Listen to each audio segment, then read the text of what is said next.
Tables are used to display data in a table format. To create a table, place the cursor on the page where you want the new table.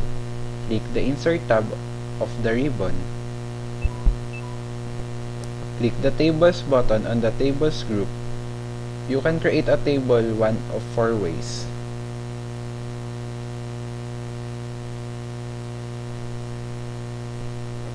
Highlight the number of rows and columns. Click Insert Table. Click the Draw Table, or click Excel Spreadsheet and enter data.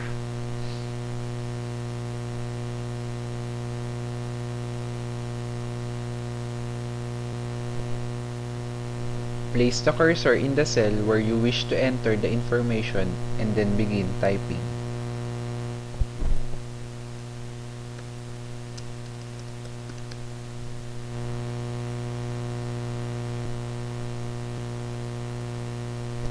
To modify the structure of a table, click the table and notice that you have 2 new tabs on the ribbon: Design and Layout. These pertain to the table design and layout. On the Design tab, you can choose table style options, table styles, and row borders.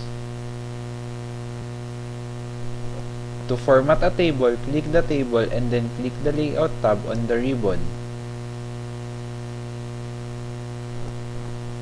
This Layout tab allows you to